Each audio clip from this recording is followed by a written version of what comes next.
Semangat pagi anak-anak.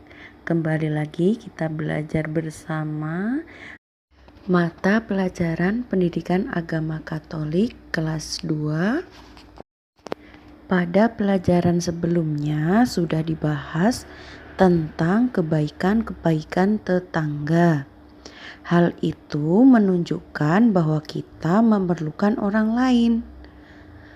Pada pelajaran berikut akan dibahas mengenai hidup rukun dengan tetangga.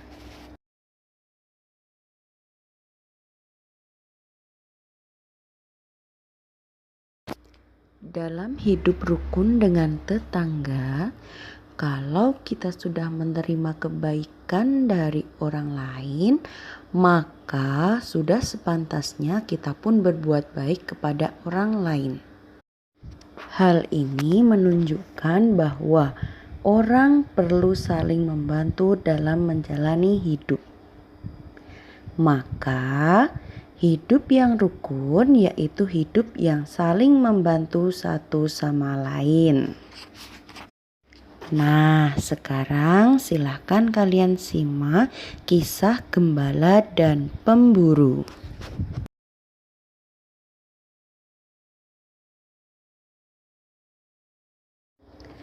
Gembala dan pemburu. Pada zaman Tiongkok kuno, hiduplah seorang gembala domba yang memiliki tetangga seorang pemburu. Pemburu ini memiliki anjing-anjing ganas yang sering kali meloncati pagar gembala dan mengejar domba-domba miliknya. Beberapa kali sang gembala ini mengingatkan tetangganya tentang anjingnya, namun selalu tidak dihiraukan. Sampai suatu hari, anjing pemburu tersebut kembali melompati pagar dan melukai beberapa domba sang gembala. Kesal dan marah atas kejadian ini, sang gembala langsung pergi ke kota untuk menemui hakim demi menuntut keadilan. Hakim mendengarkan seluruh cerita keluh kesah si gembala.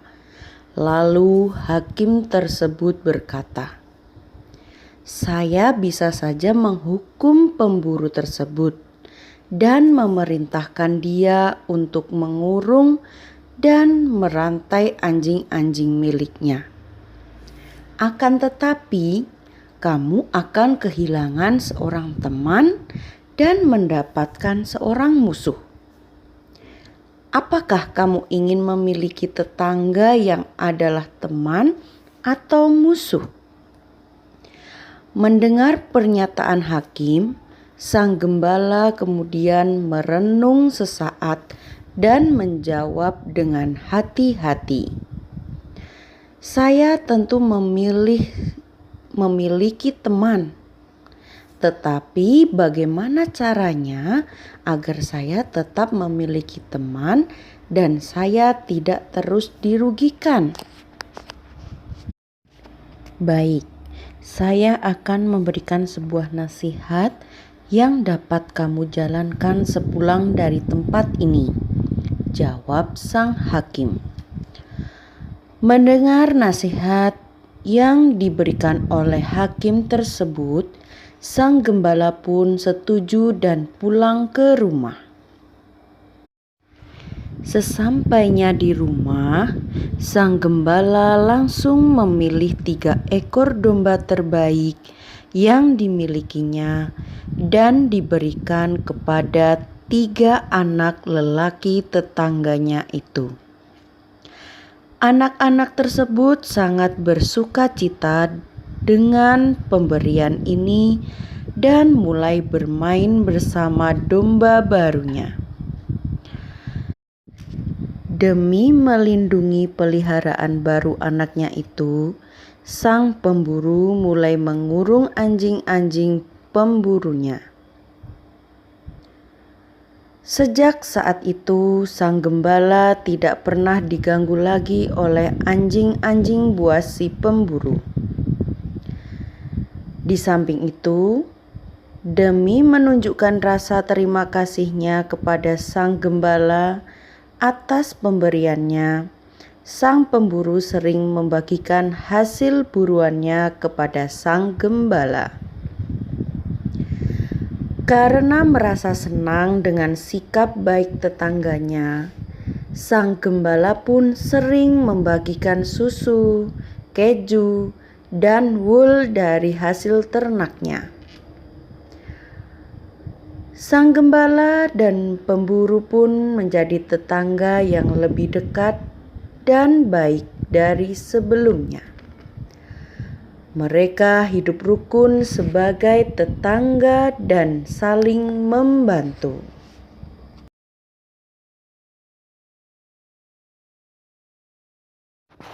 Dalam cerita, ada seorang gembala yang baik mengalami hal yang kurang baik, yaitu dombanya sering diserang anjing pemburu.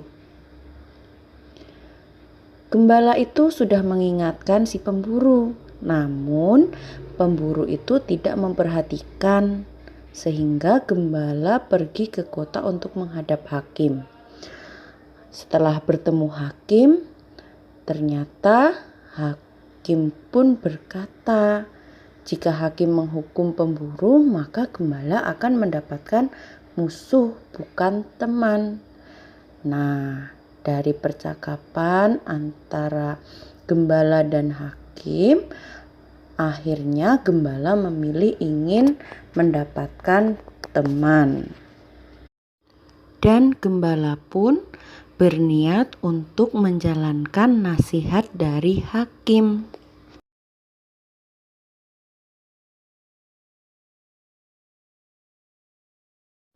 Nasihat dari hakim yaitu gembala diminta memberikan 3 domba kepada anak-anak si pemburu. Dengan demikian si pemburu pasti akan mengikat anjingnya supaya domba-domba anaknya tidak diserang. Dalam Mazmur 15 ayat 1-5 dinasihatkan bagaimana orang hidup bertetangga, yaitu agar kita hidup tidak bercela, melakukan yang adil, jujur, tidak mencela, tidak memfitnah, tidak mencari riba, tetap memegang sumpah meskipun rugi, dan tidak menerima suap. Silahkan nanti anak-anak membaca lebih lengkapnya di kitab suci.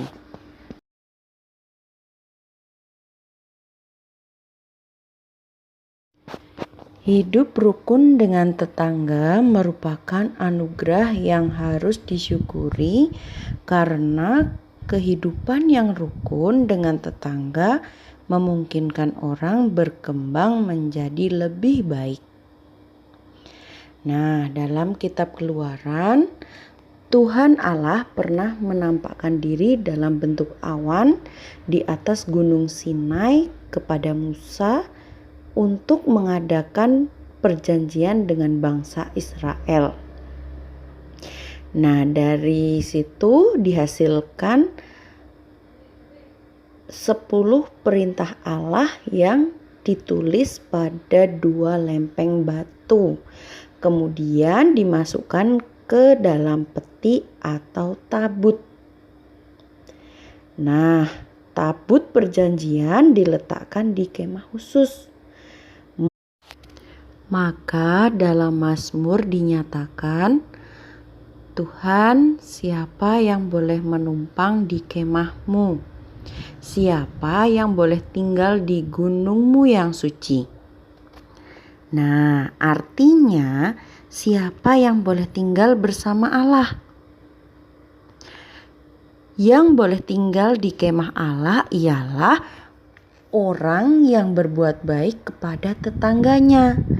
Orang yang baik kepada tetangga itu itu ialah orang-orang yang tidak bercela, orang yang adil, jujur, tidak mencela, tidak memfitnah, tidak mencari riba terhadap tetangganya, dan tidak menerima suap melawan orang yang bersalah. Bukan kita saja yang berbuat baik kepada tetangga, tetangga pun berbuat baik kepada kita. Saling berbuat baik itulah rukun. Saling membantu itulah rukun. Tidak saling mencela itulah rukun.